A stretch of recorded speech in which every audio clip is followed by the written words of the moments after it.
சனாதன எதிர்ப்பு மாநாடு என்று போடாமல் சனாதன ஒழிப்பு மாநாடு என்றும் நீங்கள் இதை போட்டிருக்கிறீர்கள், இதை அழைத்திருக்கிறீர்கள், இந்த நிகழ்ச்சிக்கு பெயரிட்டீர்கள். அதற்கு என்னுடைய வாழ்த்துக்கள். சிலவற்றை நாம் ஒழிக்கத்தான் வேண்டும், எதிர்க்க முடியாது. கொசு, டெங்கு காய்ச்சல், மலேரியா, கொரோனா இதையெல்லாம் நம்ம எதிர்க்கக்கூடாது, ஒழித்து கட்ட வேண்டும். அப்படிதான் இந்த சனாதனம். First came the venomous hate rant against the Sanatan community. Then the Madras High Court dragged him in for his outrageous remarks. And yet, no shame, no remorse, and not an ounce of regret for his vile attack on an entire community. In fact, rather than holding him accountable, the Tamil Nadu government, led by his father M.K. Stalin, rewarded him with an elevation to Deputy Chief Minister post. And today, once again, he stands defiant, refusing to apologize for his hateful rant against Sanatan Dharma. தந்தை பெரியார் கொடுத்த ஒரு குரல் தான், பேரறிஞர் அண்ணா கொடுத்த குரல் தான், நம்முடைய தலைவர் கலைஞர் கொடுத்த குரல் தான் நானும் சொன்னேன். இதற்கு தான் நான் சொன்னதா பொய்யா திருச்சி என் மீது தமிழ்நாட்டில் மட்டுமல்ல இந்தியாவில் உள்ள பல நீதிமன்றங்கள்ல இப்போது என் மீது வழக்கு போடப்பட்டிருக்கு. என்னை நீதிமன்றத்தில் மன்னிப்பு கேட்க சொன்னாங்க. நான் சொன்னதுதான், நான் கலைஞர் பேரை எதற்கும் மன்னிப்பு கேட்க மாட்டேன்னு நான் நீதிமன்றத்தில் அந்த வழக்கை சந்தித்து கொண்டிருக்கின்றேன். Slamming the disparaging remarks, the BJP called out Indi's anti-Hindu hate. DMK के नेता उदयनिधि स्टालिन बोलते हैं कि सनातन बीमारी और सनातन के खात्मे के बयान पर वो कभी माफी नहीं मांगेंगे, चाहे सुप्रीम कोर्ट उन पर कार्रवाई भी कर ले। अब उद्धव सेना बताए हिंदुत्व और सनातन की बड़ी बातें करती है, इस प्रकार का कांग्रेस और डीएमके और सपा के साथ गठबंधन करेंगे। फिर आप हिंदुत्व के शेर नहीं, आप सेकुलरिज्म की और वोट बैंक की भी बिल्ली बन रहे हैं. But the nation is watching. How long will such divisive rhetoric be tolerated? How long will he continue to escape the consequences of his dangerous words?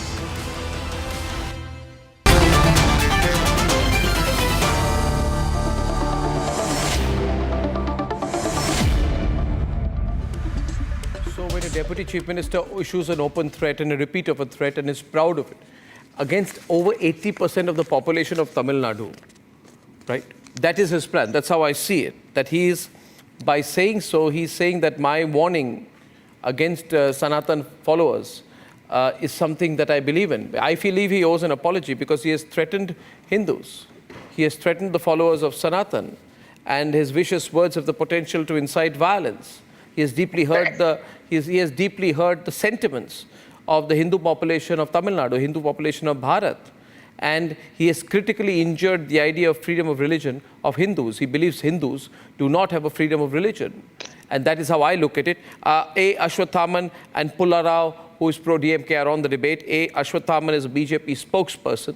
What is the likely response, and why is he keeping on making these statements?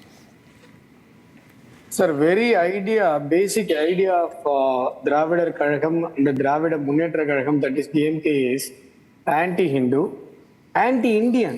They are even against freedom. In 1947, they are asking that their leader E.V. Ramasamy asked British to not to give freedom to my area, means this Dravida area. Actually, they are constructed their party in a fabricated racism.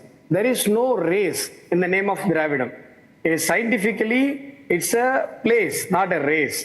But in this Sanatana issue, they used to say that, sir, Sanatana means Tamil Nadu, we are speaking about social justice. Entire India, Sanatana means Sanatan Dharma. They used to say that. But in the very issue, the very conference itself conducted, led by Udhayanidhi Stalin, see the resolution. See the resolution of the Sanatana Ozhippu Manadu means Sanatan Eradication, Sanatan Dharma Eradication Conference, which led by Udhayanidhi Stalin. The resolutions are: we should eradicate Ayudha Puja, we should eradicate Saraswati Puja, we should eradicate housewarming function followed by Ganesh Puja, we should eradicate rituals in puberty function, rituals in ancestors rituals. I am asking, what is the connection between the social justice and the eradication of this kind of rituals? They are ideologically having vengeance against Hindus. The same Udhayanidhi Stalin spoke, I am a proud Christian, in a Christian function. The same Udhayanidhi says, I am going to eradicate Sanatana Dharma. Sanatana Dharma is likely to be a mosquito, it's a HIV, it's a malaria. They have, the DMK people basically have their religious fanaticity. They are constructed, their party, their ideology constructed on fabricated racism. The word Dravidian race itself given by British. Cardwell gives us. There is no reference in the Tamil literature race called Dravida. In all Indian literature, there is no reference that race called Dravid. It's a place. It's a place surrounded by water. That word Dravidam itself, Sanskrit word. Where is the question of asking oneness about this land, Tamil land, about the word Dravidam? And now the Udhayanidhi says, I am a grandson of Karunanidhi, Mr. Karunanidhi. I will not say apology. See, one has to, Mr. Uday has to understand. Your grandfather Karunanidhi made an apology about the derogatory statement against the Hindu. He turned upside down. Once Karunanidhi said, all Hindus, Hindu means thief. When the matter come to the court, he without hesitation, he turned upside down. He said, no, I am not saying that meaning, this meaning. It is likely to be an apology. That's their history. Even E.V. Ramasamy made his own apology in various court cases, various circumstances. There, even once Karunanidhi said, God Rama, studied in which engineering college, how did he constructed Rama Setu? So, vengeance on Hindus are in the gene of DMK. Anti-national mentality, they're in the genes of DMK. And as well as, they are the separatists. You may know that Simon Commission. All India opposed it. Our Lala Lajapati Rai, while the protest of opposing Simon Commission, he was brutally attacked by British people and died. For those, for retaliation for that incident, Bhagat Singh sentenced for death imprisonment. But the same Simon Commission, warmly welcomed by E.V. Ramasamy and DMK, this Dravidian group. These are all their history. Even E.V. Ramasamy wrote a letter to Muhammad Ali Mr. Ashwathaman, you have made a long introductory remark. Sorry to intervene. And you have put a mix of a political and a historical and a cultural argument, which makes your argument that much more solid. The point is this, that he has now brought his politics down to this. He's quite clear. He's from a political family, right? He knows what he is doing. Right? And his father is chief minister, his grandfather was chief minister. He knows exactly what he's doing. And what he is doing is positioning himself as a prominent anti-Hindu leader. Anti-Hindu leader, which raises a question that is basically telling the people of Tamil Nadu to stop being Hindus, to stop believing in Hindu rituals, tradition. Now, he's a Christian. Nobody will stop him from going to church on Sunday. But what he's saying is that I will institutionalize anti-Hindu policies. I will, as chief minister, and he's holding a government position, Pullarao. It is very different if he's speaking in an individual capacity. He's the deputy chief minister of Tamil Nadu is saying, I will eradicate Hinduism. That means he's taken a position on it and he's made the statement suo moto. No mic there, Pullarao, remember? No reporter asking a question. He's saying, I am Karunanidhi's grandson and I will not apologize for what I said about Sanatan Dharma. which means he's making Hindu phobia part of Tamil Nadu government policy. Now, Pularao, I don't know if you're a Hindu, but how will Hindus feel about this, that our deputy chief, that the government is anti-Hindu? Well, If the government is go now- anti-Hindu, then we are in a very, very, very worrying situation. See, first of all, you lauded the historical background which my good friend has given. History sometimes is just dredging back, going back and dredging out things which you like. You know, history is both ways. So, And why they what came would to you power, what would you call the destruction of more than 1 lakh temples across India by the Mughal and other people from the Sultanate? Is that also irrelevant? Should we forget it? Condemnable. Why didn't they do anything at that time? Because we were passive, right? Yeah, Or the exactly. British Hindus are not didn't do passive anything. now. Fair enough. Now, you know, we can make equal amount of noise. Let me come to what, you know, Udhayanidhi Stalin can defend himself. What would he feel if someone were to say that about his own religion? Let me. What would he 2 say minutes. You if someone were to say that about his own religion? No, you have given our friend 10 minutes. Let me have 2 minutes. No, but I have a That's all. question. How would you think he would react if someone were to say that about his own religion? Probably he'll do nothing. I don't know whether he's... Really? I mean, my observation is, see, religion also is a convenient cloak for politics No. Religion is, for you, religion may be a cloak. You know that... For you, religion may be a cloak. When politicians wear religion, you know very well what they say about that. You know very well. Let me just say one thing. I just want to say, in September 2023, he made some comments. Courts commented on it. Everybody said, whatever they like, condemnable, fair enough. Now what he said was, I was misinterpreted. I only said the bad part. Rights for women, education for women, and casteism, which is what our constitution is saying, which is what every political party is saying today. You know, Nari Shakti. What is Nari Shakti? That's what he's saying. He's saying it in a language that he knows. Having come to that, he says I was misinterpreted. And then, you know, that itself is a great explanation. As an observer, I feel that he has clarified. He says, I didn't say that. They misinterpreted it. They dragged me to court. Now they say, I never said anything wrong. Now they want me to apologize. And then he says, you know, I'm Karunanidhi's grandson. I'm bold enough not to apologize for something I didn't do. I think that you are trying to, you see, you are also part of the camp that is trying to misinterpret and misrepresent the world's most ancient religion as a bunch of irrational ritualistic activities. And I must say with the greatest of respect that you may know very little about it. The point is on a political point. See, he is not a social reformer. He's been an actor. I don't know what history he has in social reform or what understanding he has of Hinduism. And my advice to Udhayanidhi would be that if you don't know anything about anything, don't behave like Rahul Gandhi and start talking. Best option for you, if you don't know anything about a subject, keep quiet about it. Now, second point. See, there's a history. You see, didn't T.R. Balu boast about demolishing temples? Would any political leader from the DMK like T.R. Balu or Udhayanidhi ever boast about demolishing church or mosques? But they boast about demolishing temples. Am I wrong?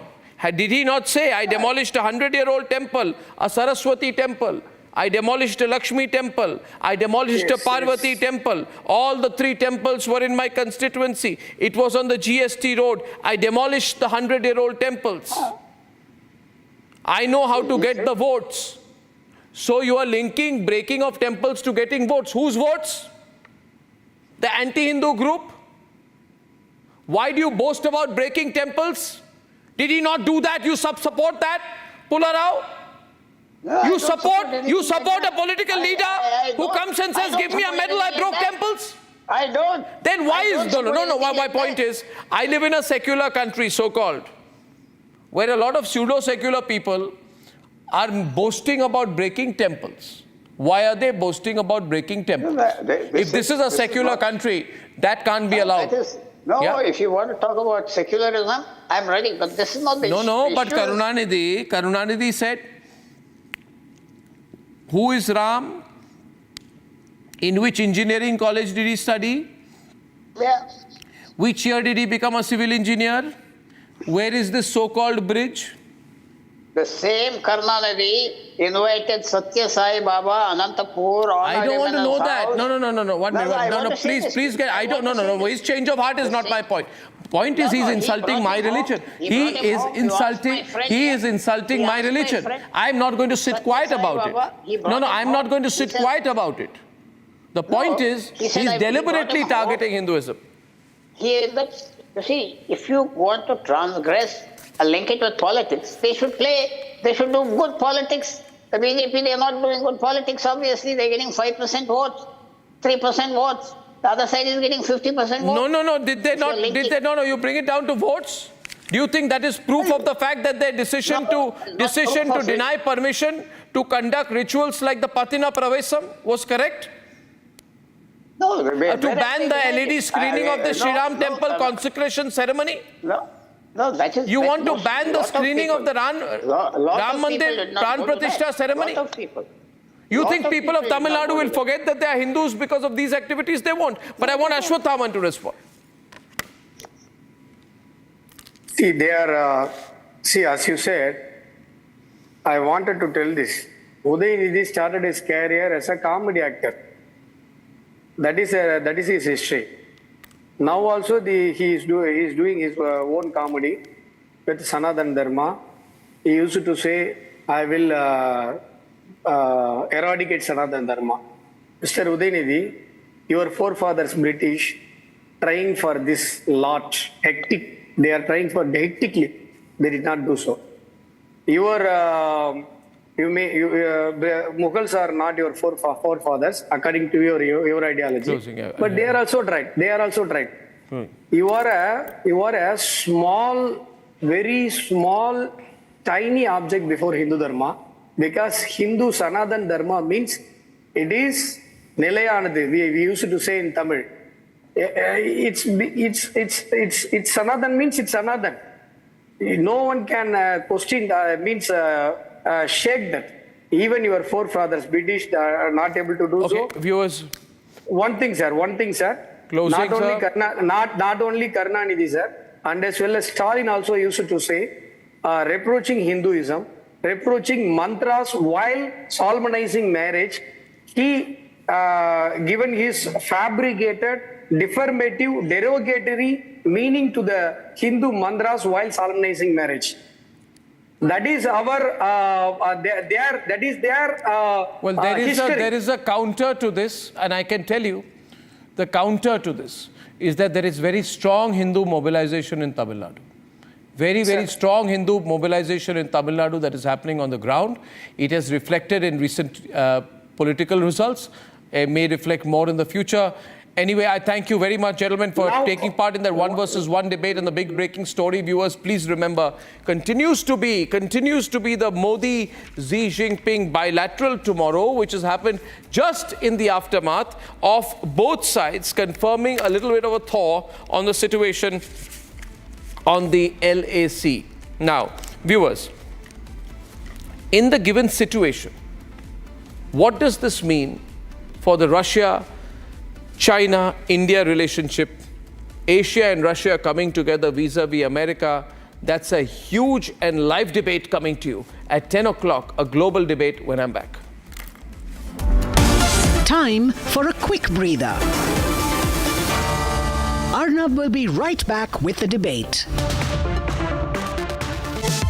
Co-powered by Jaguar Bath & Light. In the India Today Best Universities 2023 survey, India's #1 ranked universities in various streams are JNU Delhi, Amity University, AIMS Delhi, IIT Delhi, and National Law School Bengaluru. I don't care for no songs and proses. I don't care for no sweet boys with roses. All I want is a touch of love. The announcement this afternoon that India and China have made a strategic decision to resolve part of the military standoff across the line of actual control is very, very significant, because this comes at a time when the United States is using its deep state trying to build pressure on India through different instruments. And then the US wants to do that and use India as a pawn in their game against China.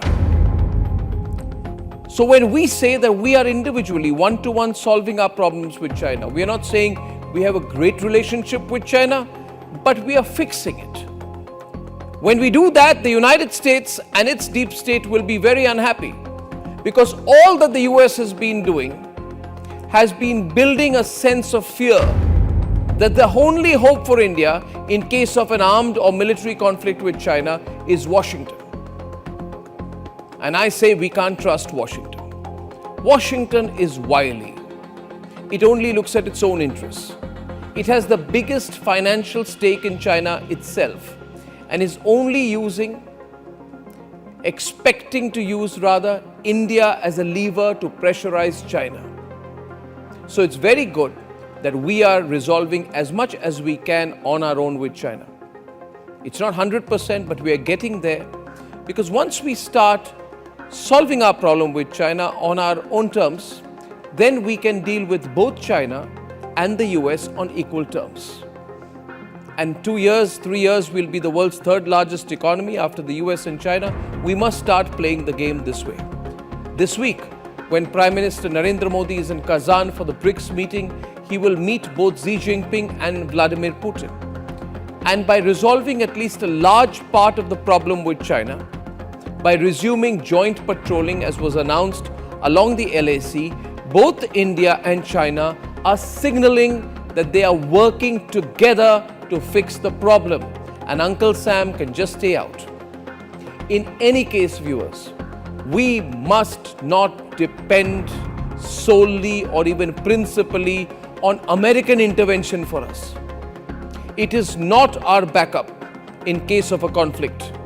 So you will ask, what is our backup then? Our only backup are two things: our financial reserves and our military muscle.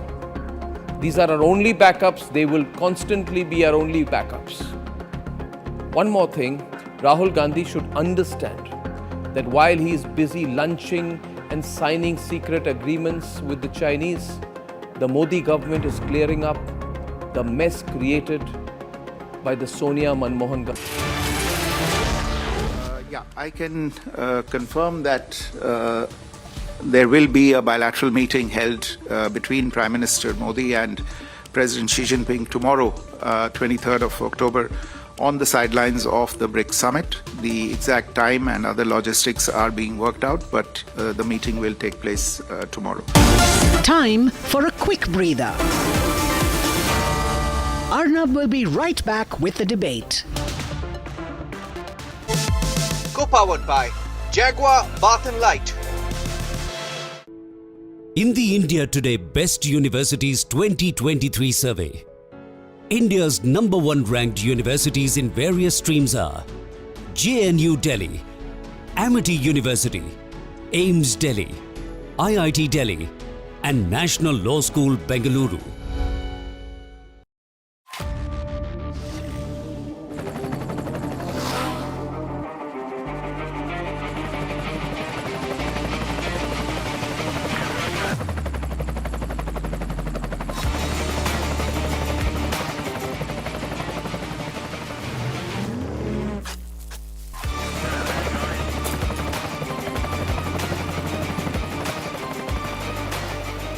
Director, the taste of success.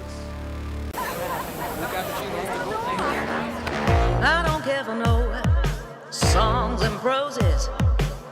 I don't care for no sweet boys with roses. I'm too busy, baby, making plans on how to get me one of them manly men. All I want is a touch of love.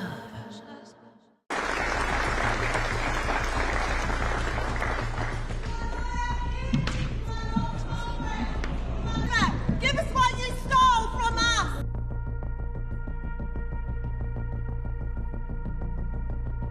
Our bones, our skulls, our babies, our people, you destroyed our lives! Give us the treaty! This is not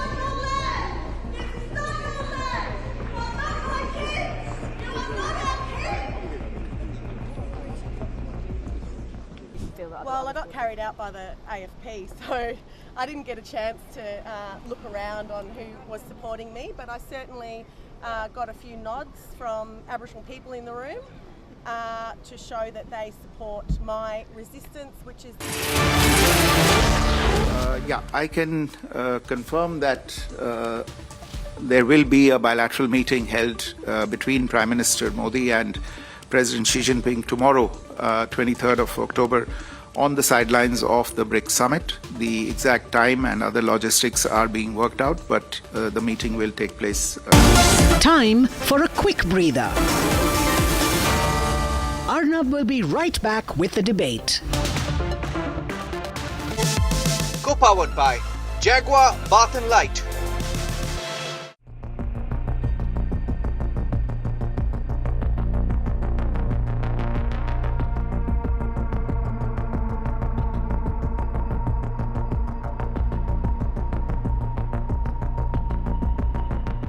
We're now in the bunker that we found underneath a Lebanese house in a Shia village only a couple of kilometers from our border.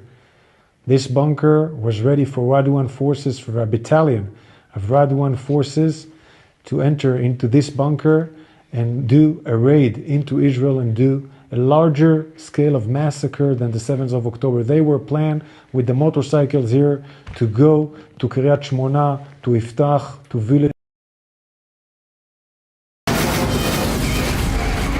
From the Republic Media Network headquarters, it's time for Arnab Goswami on the debate.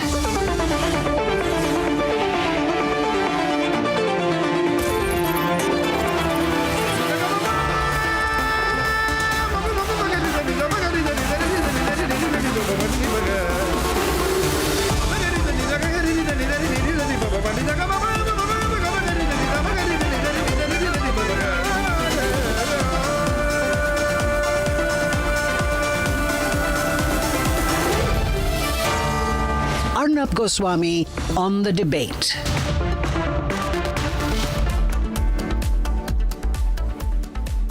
Welcome back, ladies and gentlemen. Now let me tell you the way I see it.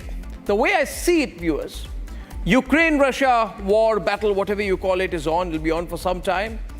But as far as America versus Russia is concerned, Russia's already won. And let me tell you why. The fundamental premise with which the Americans got into it, pumped in so much money behind Zelensky, behind Ukraine, billions of dollars, bankrolled Ukraine, put in all kinds of sanctions on Russia, seized Russians' assets, almost $500 billion, was basically to isolate Russia. The idea was to teach Russia a lesson and make an example of that to the rest of the world, that if Russia stepped out of line, it would be put in place by isolating it. The rest of the world would come together. And that is principally, essentially, what has been going on, what the Americans entered this. And this is why the battle has been on for more than 2 years. And as far as that is concerned, my view is that Putin has won because the Americans have completely failed to isolate Russia. This BRICS Summit 2024 is a sharp contrast to last year's BRICS Summit. Last year, I remember the BRICS Summit, there was Vladimir Putin participating on one side of a video screen, unable to attend in person due to an arrest warrant from an international criminal court for alleged war crimes over Ukraine. And look at how things have changed right now. This time, more than a dozen significant world leaders are attending the BRICS inauguration ceremony. This includes Prime Minister Narendra Modi, Chinese President Xi Jinping, South African President Cyril Ramaphosa, UAE President Mohammed bin Zayed, Iranian President Masoud Pezeshkian, Egyptian President El-Sisi, and Ethiopian President Abiy Ahmed, among others. Not just that, this is almost half the world's population being represented this time. This is 45% of the world's population, ladies and gentlemen. Their economies together are a staggering close to $30 trillion. The main interest the Russians have, along with the Chinese, is breaking the dominance of the US dollar. That may not happen this time, but the fact is that Russia is seeing an upswing in terms of its global activity. It's been 3 years that America has been trying to isolate Russia. And the one message that comes out of this BRICS summit, after Russia has defied 16,500 American sanctions, basically aimed at crippling its economy, it continues to be the third largest arms exporter in the world. And they are going to spend $145 billion in defense expenditure, spending 7% of their GDP almost on defense. Viewers, if after all of this, the Americans don't get a message that they have lost. And that's the story that I want to lead with tonight. The fact is, the American spin masters can put it any which way. But if the intent was to cripple Russia by isolating Russia, you have not crippled Russia, Americans. You've not been able to isolate Russia. I'm not getting into the merits of what the Russian position, American position are. The fact is, in terms of pure grand strategy, the grand strategy of the Americans was to isolate Putin and isolate Russia, and hence teach a lesson that would go beyond Russia. In that, they have abysmally, completely, disastrously, ladies and gentlemen, failed this time. As Putin takes part in an emerging coalition of world leaders standing with him, I'm not saying behind him, but standing with him, the American attempt to isolate Russia from the global stage has come to an end. And with that, a change in the world order. The world order is shifting. A new world order is speaking. Russian isolation is ending. That's where the story is, and that's where the rest of the story will now begin. Let's debate. The optics couldn't have been better. With 5 new members and 32 other nations wanting to join BRICS, Russia's apparent geopolitical isolation is all but over. Since the start of the Ukraine war in 2022, Russia has faced Western ire, President Putin even getting arrest warrants. Erstens, die Ukraine kann sich auf uns verlassen. Zweitens ist es eine klare Botschaft an Putin. Ein Spiel auf Zeit wird nicht funktionieren. Wir werden in unserer Unterstützung für die Ukraine nicht nachlassen. Putin has the gall to say he's denazifying Ukraine. It's a lie. It's just cynical. He knows that. And it's also obscene. For God's sake, this man cannot remain in power. Despite all this criticism, diplomatic rush hour in Kazan, venue of the 16th BRICS Leaders Summit, shows how strongly multipolar the world has become, with Russia still holding forth. As possibly the only truly non-aligned nation which is heard on both the sides, this is also the moment for India and Prime Minister Modi under the sun to be showcasing our position as a major geopolitical pole. Be it the key pre-opening bilateral with President Putin, or the acknowledgement from Putin himself to Giorgia Meloni of Italy that Prime Minister Modi can play a crucial role in peace in Europe. Both the global north and the global south indeed seem to be turning to India. However, the US was quick to put out its veiled stance on the BRICS Summit 2024, playing down the significance. But with all the action at the BRICS Summit in Kazan, has the West now realized that eliminating Russia from the global stage remains nearly impossible in today's global order.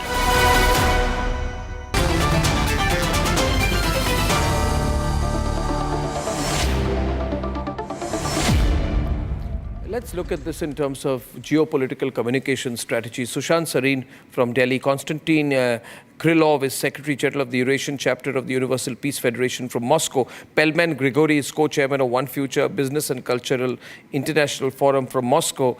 And we have communication strategist Anang Mittal joining us from Washington. Anang, has America failed? I mean, it's time for them to acknowledge the whole idea to isolate Russia has not gone anywhere. Well, thank you for having me. I don't think America has failed. I think the longer geostrategic implications of the Ukraine war and the continuing sanctions are still to play out.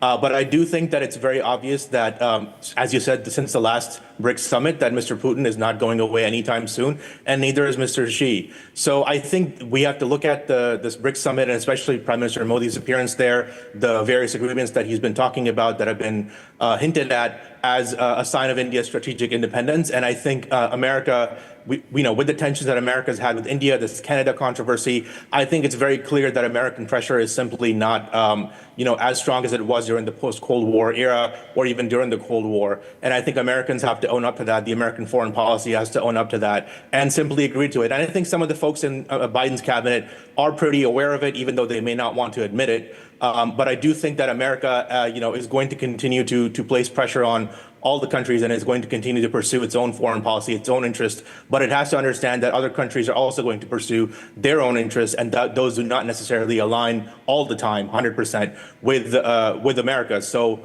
certainly, Mr. Modi being there, shaking hands with Mr. Xi and Mr. Putin, is going to provide that answer, is going to provide that image that, yes, India and China don't see eye to eye. Maybe India and Russia sometimes don't see eye to eye, but they're certainly not going to be this sort of, I'm only friends with one person and I'm only friends with one side. As you said, we're entering into the multipolar world, and that just America is just going to have to sit back and swallow that reality. I mean, the Americans can't say now that we are too busy with the elections to look at what's going on in BRICS. I can tell you all eyes are on BRICS. How is this being positioned in Moscow internally? How is Putin positioning this? Konstantin, can you tell us more about that? How is Putin positioning this BRICS summit? BRICS summit is very important for Russia and for the Russian people. And this summit is more than economy, more than politics. It's really about brotherhood, because it's not that all the nations coming to Russia are supporting or agreeing with what Russia is doing. However, they all express brotherly unity and they can talk to each other. So really, I see the emergence of BRICS is not as a rivalry to the United States, but as an attempt to mend the mistakes that occurred after the collapse of the Soviet Union, the United States triumphalism over that collapse, and the lacking issues in the United Nations as well. So if BRICS really develops well, then all those issues can be gone, and that could be a good unity. So it's not about winning over someone, but it's a win-win that is expected. This is how I see it from Moscow. Well, absolutely. Sushant, there's a bilateral between Putin and Xi Jinping, and there's a bilateral between Modi and Xi Jinping tomorrow, following the bilateral between Modi and Putin today, right? There were two parts of what was going on for the last 2 years: a diplomatic war to isolate Russia, and then the military conflict. Would you say the diplomatic war is now all but over for America? Well, in some ways it is over, because frankly, it was a silly thing to even think that they could isolate a country like Russia. Now, even though diminished, Russia remains a great power. And how do you isolate a great power? You can't do it. And if Russia had nothing in its stock, then maybe it might have still been possible. But Russia is a superpower when it comes to energy supplies, its defense industry, in a range of other fields. Russia is a very powerful country. So how do you actually isolate a country which has a global footprint? I think the Americans should have sensed that and should not have gone down that road. Secondly, even as far as the war is concerned, I can understand Western and American and some of the other countries, their concerns, their anger with Russia for the war in Ukraine. Perhaps one can understand it, one can even explain it. But the fact is that trying to continuously agitate this war, trying to prolong it, I don't know how much sense it makes. Maybe they should have used their diplomatic capital to try and bring this war to an end, or at least some kind of a ceasefire taking place, so that the kind of casualties and the destruction which we have seen was not going to happen. But unfortunately, I think it then translates into a kind of a proxy war. a dead Ukrainian works well for the West. The Ukrainians are, in a manner of speaking, fighting their war for them against Russia. And why would they want to fight against Russia? There is no clarity. Why would they want to kind of continuously finger Russia? No clarity on that. But they wanted to do it. It is almost like they wanted a conflict like this to emerge, which simply didn't make any sense. Now look, the other problem with the West really, and which is the most galling thing, I can understand a country which has an Idi Amin, who's carrying out massacres and genocide, or a Pol Pot or somebody like that. But you want to have every country under your thumb because you don't agree with their system, you don't agree with their democracy. But when it comes to Pakistan, where there has been a wholesale theft of an election, you think it's still a democratic country. When it comes to other countries like, say, Egypt or some of the other countries, you have no compunctions in dealing with their rulers or their regimes or their governments. But when it comes to Russia, you want to continuously finger it, you want to undermine it. I don't know what strategic sense there was in doing this and then pushing the Russians into the open and waiting arms of the Chinese. You are having it's a mess. It's a mess. The Chinese, and you push the Russians in the Chinese camp. I don't know what strategic myopia was guiding the so-called great strategists. No, there is no strategy. I'm sorry to intervene there, Sushant, but my own view is that we have overestimated American foreign policy. There is no strategy. It is all being run by the American deep state. Biden has been a puppet president. He's going and Putin's becoming stronger. And he's going, and there's a horrifying thought for some people who follow foreign policy that Kamala Harris will come in. But, internally in America also, Trump is going to go around strutting, saying, I told you so, you messed up. If I had been in charge, I would have solved this issue instead of pumping hundreds of billions behind Zelensky, who's unstable. The situation is extremely serious. Now, before I go back to Washington, I want to go to Pelman Grigory from Moscow. We are also hearing here, Mr. Grigory, that UN Secretary General Antonio Guterres will also be visiting, where he could also have a bilateral with Vladimir Putin. If there is a meeting between the UN Secretary General and Putin as well, besides 20 bilateral meetings that Putin will have with different world leaders, what is the message you think which will go out globally?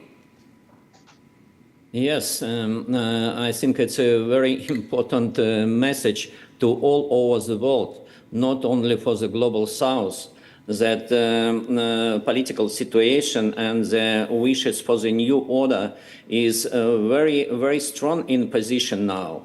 And even Secretary General of United Nations came to this summit just to talk with Mr. Putin to see what is going on. So I think it's absolutely a new situation worldwide. And this new situation must be taken in consideration of actual not only diplomacy, global diplomacy, not only in a global south and collective west, but also all over the world. And this is a really very important event based not only on a friendly position, but it's based on absolutely different principles and different values. It was a very interesting mention by Mr. Putin several days ago on a business forum what took place in Moscow. And this message was correspondent to Mr. Modi, that BRICS is not against West. BRICS is just not the West. It's based on the different values, on common values of different countries who joined this unity association. It's open association. Nobody wants to dominate there. It's mostly based on bilateral friendship and bilateral cooperation between two countries. And you can see that this new form of association can accept even countries from different political and military unions, from different economical systems. And it's really absolutely new in our history, in our civilization. And I think it's a very good lighthouse for everybody in the world, how we need to change the world in the future on a open-based, not try to dominate on anybody and try to be friendly with everybody. Yeah. And what is the most important is just to find trust to each other. This is the most basic platform, what is necessary to go forward on diplomacy. I think this is the biggest, I mean, maybe not military, biggest setback for America since Vietnam.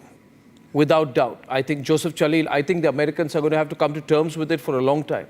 And I don't think the American media is telling them the real story that they've lost.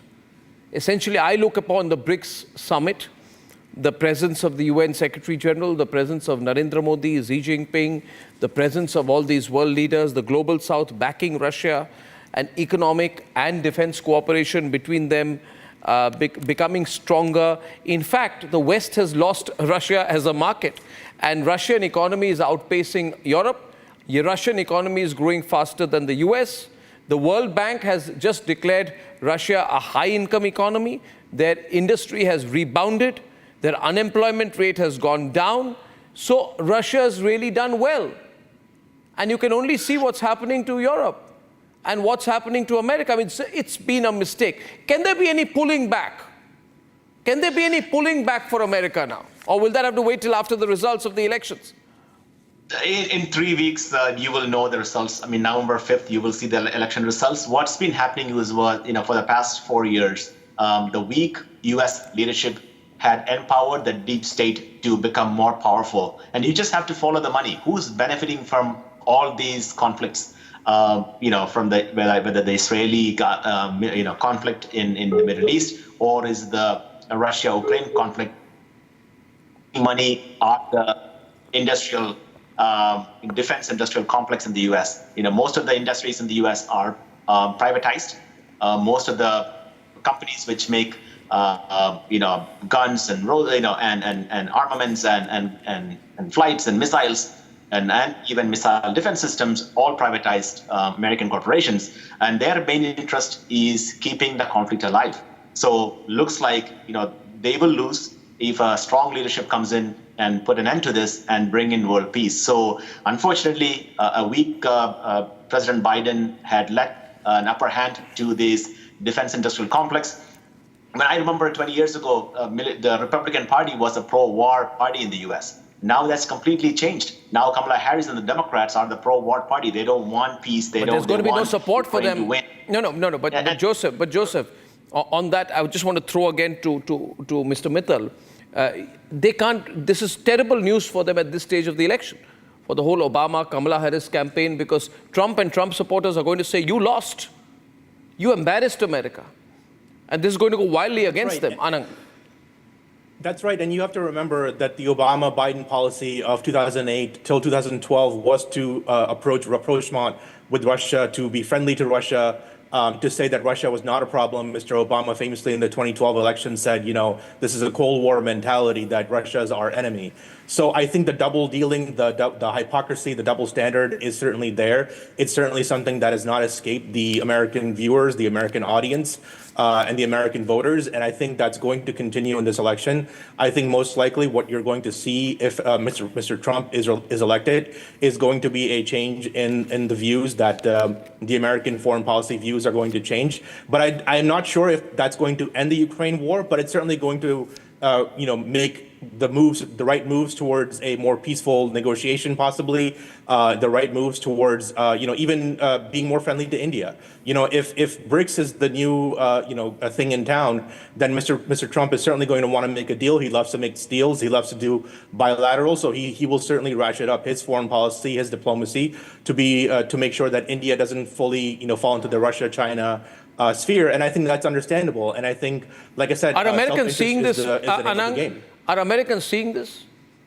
Is the American media even covering this, or are they downplaying it? Or are they trying to say nothing's happening? Do the American people realize they just lost at the global stage? Do they even realize that? No, I don't think so. I think the American media is certainly not going to be playing this. It's playing up more on social media, where a lot of Americans now are getting their news. And I think this is, again, why when Mr. Modi was here in September, the New York Times sent their the smallest of correspondents with a very small portfolio, not the national security correspondent. So, the American media kind of has blinders on about these things. And so most likely the place where you're going to see a lot more of this kind of engagement and understanding is going to be on social media. But it will go out. It will go out. I think that's why Russia today was also bad, because they realized the Americans don't want the news to go out that they lost. Konstantin, what's the PR machinery of Russia going to do at the end of the BRICS summit? I'm sure they're also going to be working overtime now. Russia is looking for friends, and if BRICS grows, more friends will join. But I want also to make sure that we all understand that Russian government and Russian people don't see the United States as the eternal enemy of Russia. Russia actually borders with the United States through the Bering Strait. And until today, Russia is building the railway towards that border. And in addition, Russian government until very recently was developing a plan of building a tunnel through Bering Strait to connect Russia and the United States. So this situation, everybody understands, this situation is temporary, but on the global scale, Russia and US are partners forever. That's a very important statement. People don't see America as an enemy. Very important statement. Pelman, you want to comment on that, Grigory? Could things completely change? I think it's a really very important statement that American people, Russian people are really friendly, and it's a temporary situation and not permanent to go forward. And I think really it's very important to go forward on the way of BRICS, to continue all this community, to increase this community, and at the same time to develop the trust, and trust not only inside the global south, but a trust also with the Western countries, with the collective West. Very interesting. And I think all the words I'm hearing tonight, show a beginning of a long period, or maybe a short period of major change. Sushant, the setting is all right. The only thing that's uncertain is the American election. So all of this, then the result of the American election, Trump comes in, and we could have a very different end of the year. Very different end to the year. But what happens if Kamala comes in? I don't know. Joseph was very confident that the result we'll know on November 5th. But if American elections are anything to go by, you might not know the results ever, because or it might take weeks, maybe months, court cases. It's a broken election system. There are the kind of allegations we used to hear in India in the 1970s and 80s, when you still had, the ballot boxes and stuff like that, and you had booth capturing and fake voting and stuff like that. That's the United States today. Imagine this is supposedly the superpower, the hyperpower of the world. And they can't run an election. Their election machinery is broken. The electoral system is broken. So I don't know. Let's hope that they can throw up a result on 5th of November. And it's a result which everyone accepts. For example, in India, regardless of whether you like the outcome of an election or not, everybody accepts the result, and you move forward. In the United States, nobody accepts the result anymore. It's more like Pakistan now. Oh, well, let's see. The problem also is budget, but on a more substantive note, I heard some very optimistic noises from our Russian friends out here. I'm afraid I'm not as optimistic as they are. That might be the Russian position, that they don't see either people in Europe or in the United States as their enemy, and probably it is the Russian position. I'm not so confident whether that's the position in the United States and in Europe. In large parts of Western Europe, they look at, even though their countries are being destroyed from inside, through migration and all sorts of other things, they still consider the greatest existential threat to them coming from Russia. The same is the case with the Americans, that once they've declared someone their enemy, regardless of the fact that for almost 20 odd years, even longer, they had reasonably good relations with Russia. But the moment any state starts exercising a degree of autonomy, of action, I think that pisses off the Americans. They cannot handle it. They want a country to be subservient. They want a country to be entirely obsequious to them. And one of the reasons why we see the kind of new fronts that have been opened up against India, whether it's in relation to Bangladesh, what's happened out there, whether it's on this whole Khalistani issue, which they seem to be pandering and sponsoring and supporting, it is because they think that India is not obedient enough. India is not being obsequious to them. India is not listening to them. India is keeping autonomy, of action in its store. And that's something they don't want. They'll have to change the way, Sushant, they look at things. Plus to sit, we should sit. Yeah, they'll have to change the way they look at things. For me, the bigger... Arnab, come on. Look, it takes a long time for an imperial power, which in some ways the United States is, to understand that... So I take your point. I take your point.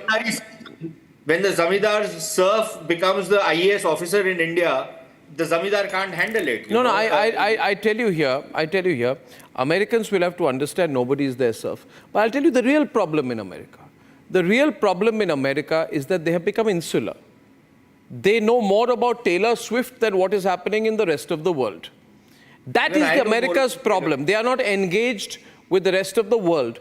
And I think when half the world's population comes together in Kazan and are holding hands together and America is not invited to the party, then the Americans need to make this a subject of their political debate. I thank you all. We're watching very closely, eagerly to Narendra Modi's bilateral with Xi Jinping.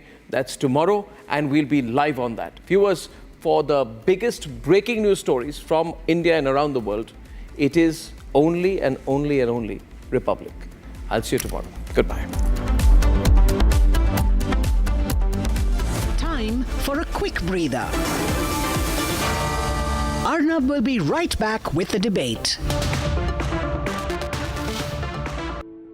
In the India Today Best Universities 2023 survey, India's #1 ranked universities in various streams are JNU Delhi, Amity University, AIMS Delhi, IIT Delhi, and National Law School, Bengaluru.